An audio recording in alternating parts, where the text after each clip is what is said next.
तीन क्षेत्र होते हैं, व्यावसायिक,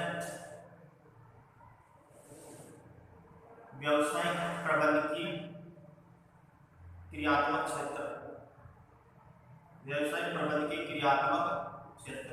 पहला क्षेत्र क्या होता है? पहला क्षेत्र होता है व्यावसायिक प्रबंधकीय क्रियात्मक क्षेत्र। प्रबंध के कुल कितने क्षेत्र होते हैं? प्रबंध के कुल 3 क्षेत्र होते हैं। पहला व्यावसायिक प्रबंधकीय क्रियात्मक क्षेत्र, सेकंड गैर व्यावसायिक प्रबंधकीय क्रियात्मक क्षेत्र। सेकंड कौन सा क्षेत्र होता है? सेकंड क्षेत्र जो आपको दिख रहा है, गैर व्यावसायिक प्रबंधकीय क्रियात्मक क्षेत्र, non organisation management function area. इसके बाद आता है प्रबंधकीय नवीन, प्रबंधकीय नवीन क्रियात्मक क्षेत्र। देखो फर्स्ट चैप्टर का एक टॉपिक है क्षेत्र, याद रखना है प्रबंध के क्षेत्र कितने होते हैं।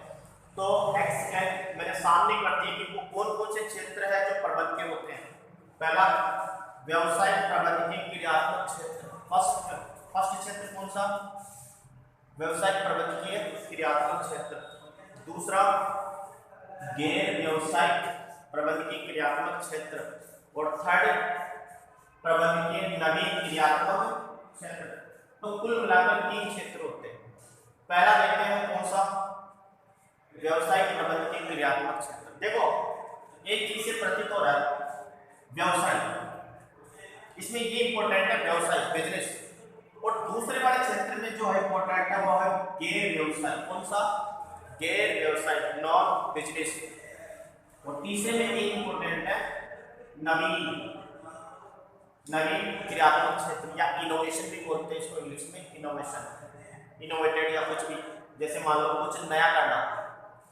पहला इस क्षेत्र में, पहला तो मैं आपको समझाना चाहता हूं व्यवसाय क्या होता है। देखो बिजनेस आर्थिक क्रिया होती है। अब आर्थिक क्रिया वो क्रिया होती है जिसमें प्रॉफिट कमाया जाता है, धन अर्जन किया जाता है, या फिर धन प्राप्त किया जाता है।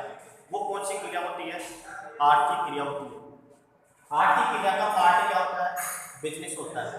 यानी बिजनेस एक आर्थिक क्रिया है जो लाभ कमाने के लिए की जाती है। और इस लाभ कमाने की क्रिया में कौन कौन से डिपार्टमेंट या विभाग आते हैं? वो होते हैं उत्पादन विभाग, वित्त विभाग, विपणन विभाग,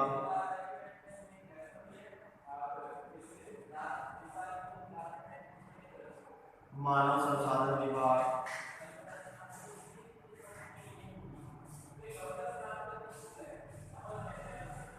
इसके अलावा और भी अन्य डिपार्टमेंट होते हैं इसमें।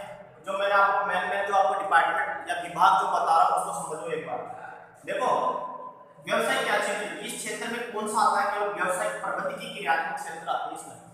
यानी ऐसे क्षेत्र जो प्रोडक्शन का काम करता है, ऐसा क्षेत्र जो प्रॉफिट के लिए काम करता है, ऐसा क्षेत्र जो लाभ के लिए काम करता है, या फिर एक तरीके से मुद्रा या धन प्राप्त करने के लिए काम करता है, उस क्षेत्र को क्या कहा जाता है? व्यावसायिक प्रबंधकीय क्रियात्मक क्षेत्र। ठीक है, तो प्रबंध का एक क्षेत्र कौन सा होता है? जो वस्तु व सेवाओं का उत्पादन करके लाभ कमाना चाहता है, वस्तु व सेवाओं को बढ़ाकर धन अर्जन करना चाहता है, उस क्षेत्र का नाम क्या होता है? व्यावसायिक प्रबंधकीय क्रियात्मक क्षेत्र। और इस क्षेत्र में कौन कौन से विभाग आते हैं? उत्पादन, कौन सा विभाग? प्रोडक्शन विभाग, प्रोडक्शन डिपार्टमेंट, उत्पादन विभाग। ये जो उत्पादन विभाग होता है ये वस्तुओं को बनाता है, तैयार करता है। जब वस्तु बनेगी तो किसकी प्रॉफिट प्राप्त करने के लिए तो बनाएंगे उसको। ठीक है, तो किसका पार्ट होता है? व्यवसायिक क्रियात्मक क्षेत्र का पार्ट होता है। वित्त विभाग, फाइनेंस डिपार्टमेंट पैसे की व्यवस्था करता है कंपनी के, संस्था के लिए, प्रबंधकों के लिए। तो वित्त विभाग पैसे की व्यवस्था करेगा माल बढ़ाने के लिए, उत्पादन करने विपणन विभाग यानी वस्तुओं का प्रचार प्रसार या उनका मार्केटिंग या उनको बेचना या उनका सेल करना, एडवर्टाइजमेंट देना, ये सब किसका काम होता है? मार्केटिंग विभाग का होता है। ठीक है, वस्तु पर लेबल लगाना, हॉलमार्क लगाना, वस्तु को ट्रेडमार्क देना, ये सारी चीजें किस डिपार्टमेंट का काम होता है? विपणन विभाग का काम होता है। ये भी किसमें आता है? बिजनेस में होता है।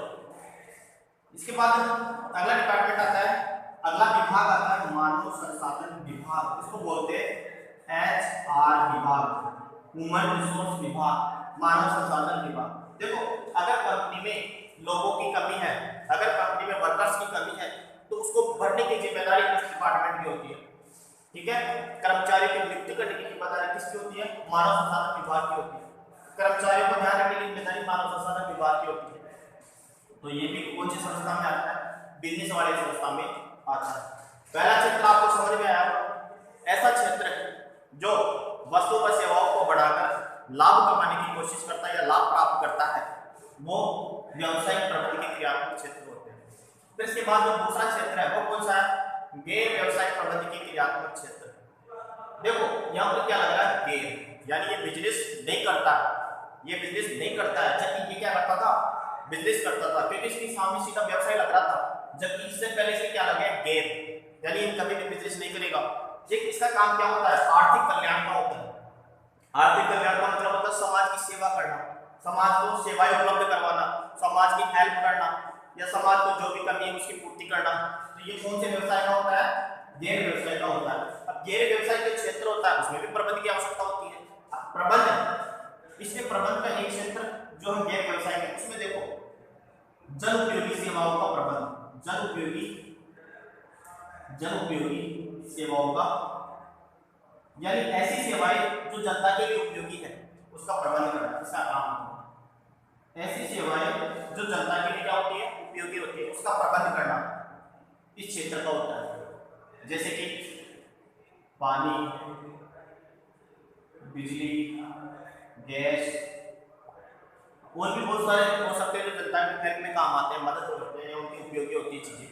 तो इस क्षेत्र का काम क्या होता है? जन उपयोगी सेवाओं का मैनेजमेंट करना या उनका प्रबंध करना या उनकी व्यवस्था करना। कौन सी क्रियात्मक क्षेत्र का होता है?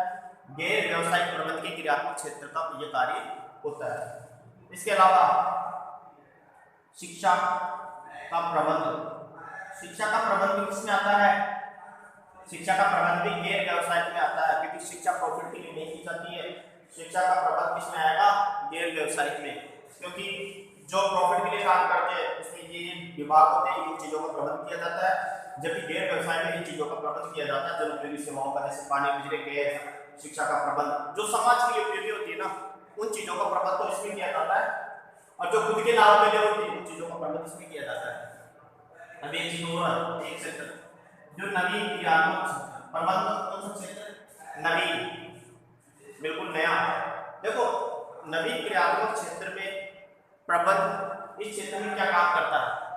इस क्षेत्र में ये काम करता है कि वो अगली बार अपनी कंपनी के लिए क्या क्या नया कर सकता है, मतलब कौन से क्षेत्र में वो कुछ बदलाव कर सकता है, कुछ नया कर सकता है।